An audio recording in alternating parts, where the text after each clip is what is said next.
Hello, this is the Watchdog, and welcome back to Fun with Watches. If watches weren't fun, you'd only need one. Today we're going to review the Pagani Design PD-1701 homage to an Omega Speedmaster. This is a Christmas edition of Fun with Watches.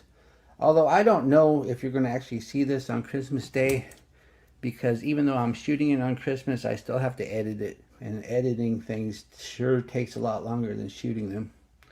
Maybe if I would just do it right the first time, I wouldn't have to do so much editing. Let's start out with the wrist check. I'm wearing a watch from the Danbury Mint, which was a birthday gift from my parents. Just got that recently. I don't know what the model number is, but it looks like it's some kind of homage to a Royal Oak. And Greg was wearing my Oakston. Grego said Chewbacca was complaining that Han Solo was making him go with him on a run on Life Day, and he wanted to spend it at home with his family. Grego asked Han if he heard Chewbacca's complaint. Han said, well, that's the way the Wookiee grumbles. Alright, let's see the watch. Here it is, your typical Pagani Design box with your very nice Pagani Design cleaning cloth. Always comes with that. And don't forget the complimentary Bond NATO. This must be the 30th one of these I've gotten from Pagani Design. Okay, that was a little stretch. I haven't got 30 watches from Pagani Design, but it seems that way with all these Bond NATOs. So let's take a look at the watch. The Omega Speedmaster was the first watch on the moon, and Omega will never let you forget that.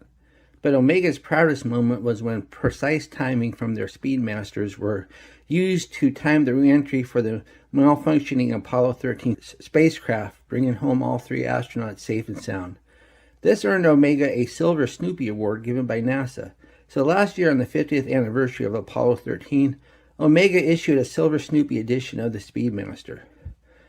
This Pagani Design homage has a similar color scheme to the Omega, but not the Silver Snoopy on the left subdial. They also make a black colorway and a black and gold colorway. You're not going to get this blue colorway on the Omega other than a Snoopy. This is Pagani Design's first crack at the Speedmaster. They've been doing a Rolex Daytona homage for some time with the exact same movement as this one. So why get this one when you can get one that looks like a Rolex for less money? First of all, despite the similarities, the design is different. The Daytona has evolved to a flashy status symbol watch, while the Speedmaster has stuck with a simpler tool watch aesthetic. Then it's also a matter of personal preference. Which look do you prefer? Also, the bracelet is a bit different, and I say better looking than the oyster style of the Daytona. The watch is 40 millimeters at the bezel, which is a bit smaller than the Omega, which is a 42. It has a 49 millimeter lug-to-lug. And it has inverted end links. It's 13.8 millimeters thick, has a 20 millimeter lug width, and weighs 143 grams with 4 links removed. The bezel is a blue ceramic with an engraved tachymeter. The numbers are horizontal, unlike the modern Daytona, where the numbers wrap around the dial. Being a tachymeter, there's no need for rotating bezel, so there is no bezel action to report. Not being a dive watch, the bezel is a bit thinner, making this 40 millimeter watch appear to be a bit bigger. The dial is a bright white with no sunburst effect. Pagani Design name and logo written in blue with the word chronograph underneath.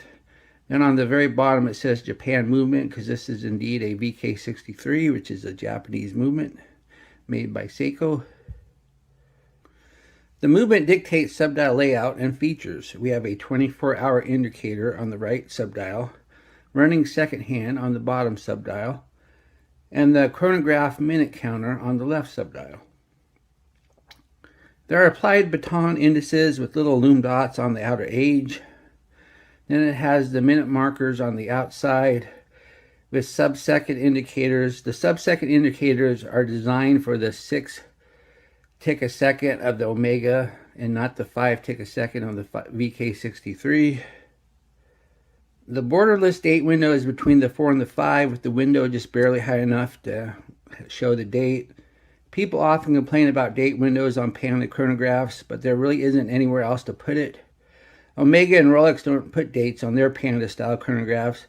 Omega does make a Speedmaster with a date, but it has a sub-dial at the 12, so the date can be shown at the 3. The hands are fully loomed pencil hands. The chronograph second hand has a loomed arrow tip. There's a signed screw down crown. Don't know why it needs to be a screw down since this is not a dive watch, but it pops nicely when unscrewed and has good thread action when screwing back down. And the pushers are not screw down. The crystal is a dome sapphire box crystal. I don't know if it has AR undercoat, but you can see through it easily enough. The case is solid stainless steel and is brushed everywhere except for these polished bevels here. The screw down case back has a spaceship on the back because this is an homage to the Moonwatch. See, there's the spaceship. Doesn't look at all like the spaceship on the back of the Silver Snoopy, which actually has Snoopy inside of it going around the moon. It gives the model number and the water resistance. The water resistance is 100 meters, which is twice the water resistance of an Omega Speedmaster. And underneath the case is the Seiko VK63 Mecha Quartz movement. This is the movement of choice among Panda style chronographs in this price range. The nice thing about this movement compared to a lot of other quartz chronographs is the fact that it has a smooth sweeping chronograph hand that ticks 5 times a second. Here, let me show you. See, smooth sweep. Then another nice thing too is when you're reset it, it snaps back instantly, where a lot of quartz chronographs do a fast rewind. And since it has a smooth sweep, it actually makes the tachymeter usable. If it ticks once a second, it really doesn't. The tachymeter isn't very accurate that way, or a lot of chronographs, cheap chronographs, have the sub-dial be the stopwatch, which makes the tachymeter completely useless. The inverted end links are solid. The bracelet, it's a fully articulating 5 link. Here, let me show you on the extra link. See, here's an extra link, and as you can see, it fully articulates it. It's not a single link made to look like a 5 link.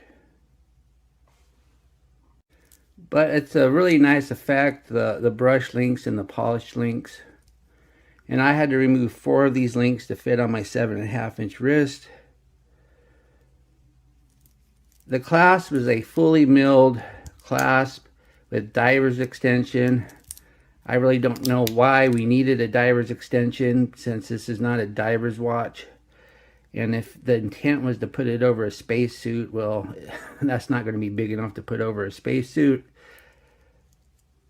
But more than likely, the reason there's a diver extension is just because of reuse. Pagani Design didn't want to make a separate class for this when they already had the class for their other dive style watches. But other than that, it's a nice clasp. It only has 3 holes to micro adjust. But since the links of this are so small, 3 holes are sufficient because it covers an entire link. And here is the watch on my 7.5-inch wrist. As you can see, it wears really well. It's a nice, comfortable watch. And due to the small, fully articulating links, the bracelet really hugs the wrist. Let's see what the Loom looks like. Wearing the watch these last few days for this review, I'm not expecting much. As we speed up the time, the watch fades really quickly. This is really bad Loom for even Pagani Design. So, very disappointing in the Loom aspect. What do I like about this watch? I really like blue watches, and the white dial makes the blue really stand out. So this is a really nice color. I like this fully articulating bracelet. It's really nice looking. It looks a lot like the bracelet that Omega's using on their Speedmasters now. Really nice. And I love the ceramic bezel with the white markings. What are my gripes and groans? Lousy Loom. Well, that's about it. That's about my only gripe and groan. Other than the Loom, this watch is great. Do I recommend this watch? Yes, I do. This watch is awesome. I've really enjoyed wearing it for the last week. And once again, other than the loom, I have nothing to complain about. Well, thank you for watching my review of the Pagani Design PD-1701, and I will be back with another review or unboxing. Bye.